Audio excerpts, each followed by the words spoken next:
Merci Madame la Présidente. Merci aux membres, honorables membres du jury. En vos rangs, soyez salués avec déférence. Le sujet qui nous réunit ce matin a trait à la problématique d'appui aux organisations des petits producteurs du secteur informel dans les filières anacarde et manioc en Côte d'Ivoire.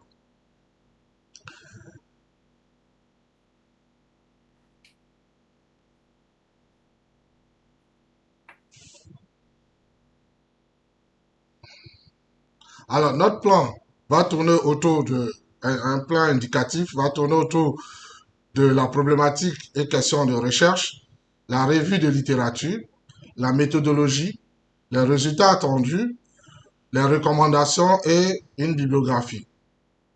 Alors, il faut savoir que les petits producteurs agricoles sont le fer de lance de l'économie ivoirienne. C'est une économie qui repose essentiellement sur l'agriculture.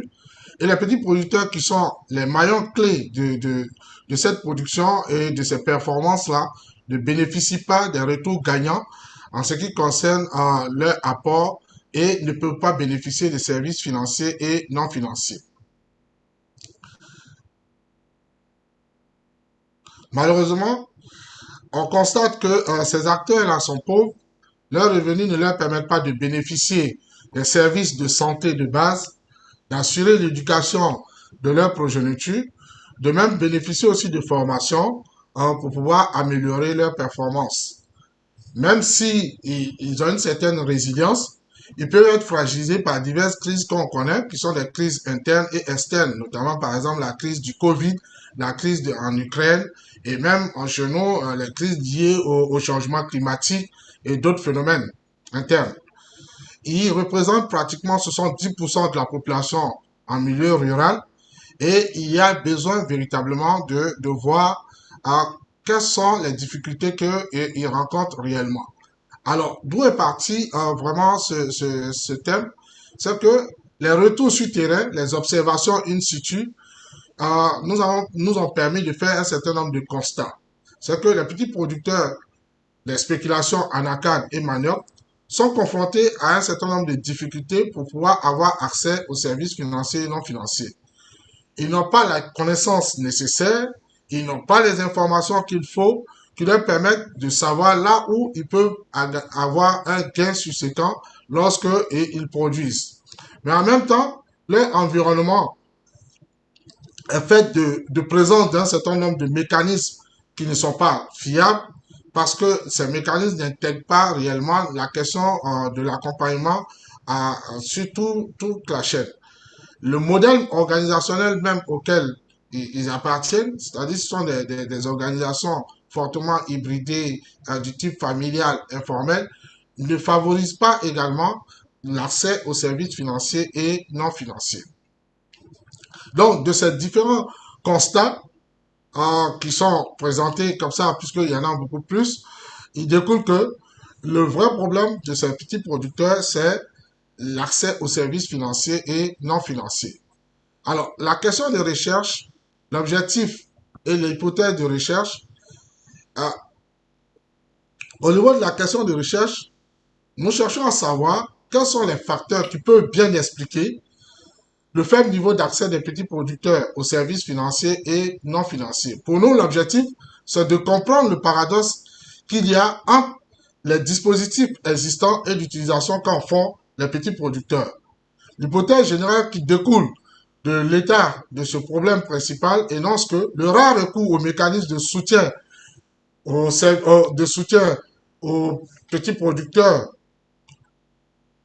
montre que ce phénomène-là est dû à leur situation socio-économique et culturelle.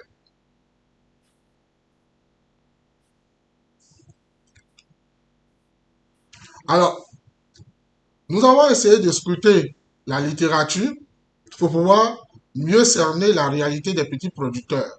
Et de cette littérature euh, qui est basée sur la littérature dite scientifique et la littérature grise avec les documents de l'OCDE, Banque mondiale et tout ce qui est organisme de développement et autres, nous avons pu sorti 5 thématiques qui sont la typologie des organisations des petits producteurs, les initiatives qu'ils prennent, les besoins d'accomplissement qu'ils ont et les politiques agricoles en Afrique de l'Ouest, notamment parce que, qui fait partie d'un certain nombre de communautés et en Côte d'Ivoire en particulier. Alors, il ressort de cette littérature que les petits producteurs agricoles sont organisés, sont en des organisations diverses et hybridées et fortement hybridées. C'est-à-dire que vous avez par exemple des organisations qui sont du type à la fois associatif, communautaire et autres. Et parce que et également, on a pu voir que il constitue un levier important dans la fourniture de denrées en termes d'atouts de denrées à la communauté.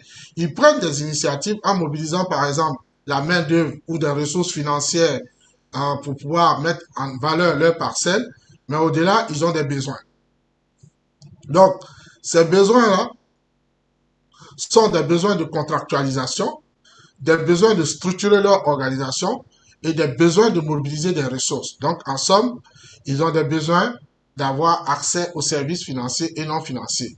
Mais comme l'environnement est régi par un certain nombre de règles, au vu de cet environnement, les tests, par exemple, de l'acte uniforme de l'OADA doivent être revus parce que ces tests-là les empêchent d'avoir effectivement aussi accès aux services financiers et non financiers par leur forme.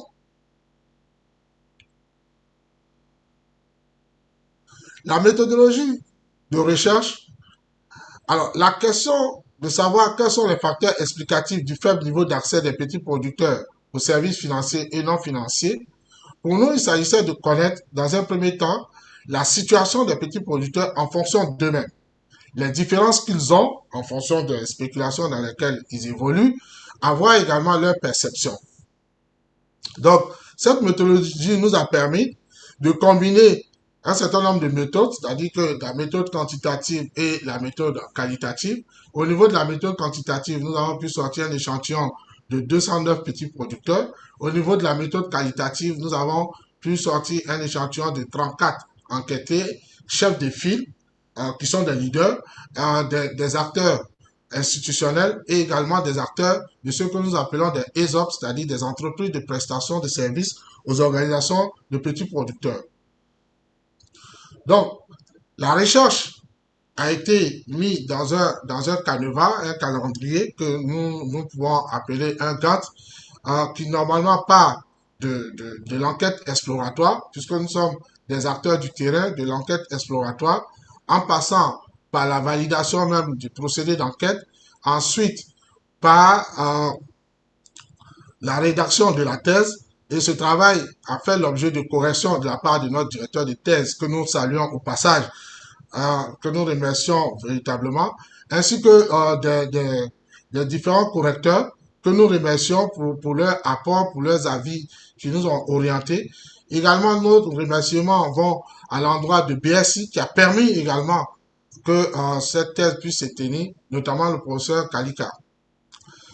Donc, vous avez une vue de ce schéma qui témoigne également vraiment du temps consacré à faire ce travail. Et ce travail a été une véritable source d'apprentissage pour nous. Ainsi, nous présentons les résultats qui en découlent.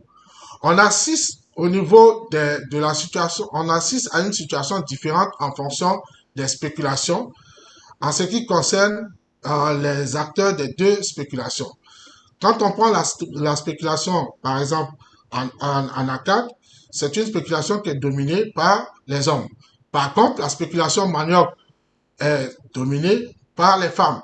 Mais également au niveau du niveau d'instruction, par exemple, on voit bien que au niveau de l'ANACAD, les hommes, bien vrai que ce soit des hommes, ils sont peu instruits, ils ont moins de savoir formel, ils n'ont pas, la majorité n'ont pas vraiment un niveau d'instruction élevé. Par contre, au niveau de la production manioc, on se réjouit qu'on a quand même les femmes qui sont relativement, qui ont un certain niveau de savoir, qui savent lire, écrire, calculer et autres. Et donc, relativement, et ce qui est très intéressant encore, puisqu'elles sont très nombreuses dans ce secteur-là. En plus de cela, on constate qu'en termes de tranche d'âge, La majorité des acteurs de la spéculation en arcade sont au-delà de 40 ans. Par contre, la majorité des femmes qui se trouvent au niveau de la spéculation manioc sont compris entre 30 et 40 ans. Au niveau de l'organisation, de la situation organisationnelle, on constate que cette situation est la même. Peu importe la spéculation, la majorité des acteurs exercent véritablement dans des organisations qui ne sont pas formelles. En conclusion, on peut dire que la contre-performance des petits producteurs est liée à leur appartenance à des organisations informelles. Mais au-delà de ça, il y a aussi d'autres éléments que nous avons pu faire ressortir, euh, qui sont par exemple l'accompagnement. Et il fallait voir la perception des petits producteurs concernant l'accompagnement. Il ressort du traitement des données que les petits producteurs voient les problèmes de gouvernance en ce qui concerne l'accompagnement. Ils voient qu'ils ont des problèmes en termes de méconnaissance des tests qui régissent le secteur. Il y a une véritable absence d'accompagnement ou d'encadrement dans le secteur. Donc, en conclusion, on peut dire que les petits producteurs ne sont pas satisfaits des services financiers et non financiers qu'on met à leur disposition. Ils rencontrent aussi d'autres difficultés sur le territoire. Il s'agit de difficultés liées à l'obtention de documents administratifs. Et donc, ça y va des documents administratifs, il y a des questions juridiques et même des questions culturelles parce que les acteurs du monde rural, il n'y a pas de proximité véritable entre l'administration et les acteurs du monde rural. Il y a un tabou, il y a une peur de fois, il y a une gêne souvent pour aller vers l'administration pour pouvoir s'établir un certain nombre de documents pour pouvoir exercer. Donc, les difficultés rencontrées par les petits producteurs, euh, c'est qu'ils n'ont pas les documents juridiques requis, les documents administratifs, et ils n'ont pas le niveau de savoir en termes d'instruction. Ils ne bénéficient pas d'encadrement également. Alors, pour l'aspect impact, les conséquences, recommandations et impact, nous pouvons dire qu'au niveau de l'aide publique, il vaut mieux orienter l'approche d'intervention au niveau en ce qui concerne les petits producteurs. Il faut améliorer les politiques agricoles en intégrant des lois incitatives qui sont basées sur l'économie sociale que plutôt sur l'économie capitaliste, parce que leur monde s'y prête mieux. Il faut également créer des conditions de financement adaptées au secteur agricole, qui ne correspondent pas aux pratiques habituelles de financement des autres acteurs de l'écosystème, qui peuvent être peut-être des entreprises de prestation de services et autres. Il faut mettre en place, par exemple, des formations spécifiques qui répondent aux besoins réels des petits producteurs et mettre en place un dispositif complet, global, intégré, qui soit incitatif, qui soit inclusif, qui permette de recueillir les besoins des petits producteurs de sorte à apporter les solutions les mieux adaptées. Alors, donc, ces différentes recommandations auront pour impact d'opérer un changement significatif dans l'écosystème des petits producteurs et de mieux les capaciter économiquement et socialement. En conclusion, nous pouvons dire que les tests actuels, fondés sur l'économie capitaliste plutôt que sur les économies sociales et solidaires, expliquent la contre-performance des petits producteurs. Et cette contre-performance-là est liée aussi au fait qu'ils ne sont pas dans des organisations formelles. Et la perception qu'ils ont de l'encadrement, de l'accompagnement de façon générale, de la contractualisation ou du financement, cette perception-là est en deçà des aspirations, de ce qu'ils attendent véritablement. Et les obstacles liés à l'accès aux services financiers et non financiers de ces petits producteurs s'expliquent par leur non-structuration, le fait que leurs organisations ne soient pas structurées et le fait qu'ils ont des difficultés pour signer des contrats, ils ont des difficultés pour faire de la mobilisation de ressources. Alors, les limites de la thèse. Si la thèse avait pris en compte l'ensemble des spéculations au plan national en faisant un maillage et en agrandissant, par exemple, l'échantillon à d'autres acteurs de d'autres spéculations, ce que nous avions fait lors des premiers travaux au niveau de BSI, on aurait pu sortir peut-être d'autres phénomènes, d'autres problèmes auxquels les petits producteurs sont confrontés et auxquels d'autres chercheurs auraient pu se pencher là-dessus pour apporter aussi leur contribution. Donc, la situation telle qu'elle se présente par rapport à d'autres pays, on peut voir que au niveau, par exemple, du Kenya, il existe une plateforme dénommée Musoni. Musoni qui profile, par exemple, des petits producteurs en les identifiant sur les territoires, procède à une classification de ces petits producteurs, mais en fonction de leurs caractéristiques à disposition des fonds, des financements appropriés, adaptés à leur activité. Mais au niveau de l'Égypte, on a par exemple un programme qu'on appelle MES-MEDA qui est logé carrément au premier ministère au niveau de l'Égypte où l'État égyptien a mis en place un dispositif complet où on a un fonds de garantie et on a des microfinances ou SFD, structures financières décentralisées qui sont des alliés. On a des entreprises, des prestataires de services, des artisans formalisés qui intègrent ce dispositif et ils sont financés en fonction de leurs besoins et il y a une intermédiation qui se met en place. Au niveau de la France, on se réjouit qu'au niveau de la France, on a cette flexibilité à la fois au plan juridique, mais également au plan organisationnel. Au plan juridique, on a par exemple la naissance de ce qu'on appelle les GAEC, c'est-à-dire les groupements agricoles d'exploitation en commun, et on a les CUMA qui permettent vraiment de façon microscopique sur les territoires de favoriser la prise en charge des petits producteurs et même des artisans et autres secteurs qui peuvent se retrouver dans une chaîne de valeur agricole, par exemple. Et au niveau organisationnel, on a un dispositif qu'on appelle le dispositif local d'accompagnement qui fait de l'encadrement, qui fait de l'accompagnement, qui fait de l'orientation. Et les défis que nous avons pu avoir au niveau de la conduite de ce travail de recherche et les apports que le DBA nous a apportés. Alors, au niveau de cette difficulté que nous avons pu surmonter, il y a d'abord le fait qu'il fallait se déplacer sur un certain nombre de sites. Il y avait le Covid qui est survenu, mais en même temps, ces sites aussi sont souvent reculés et difficiles d'accès.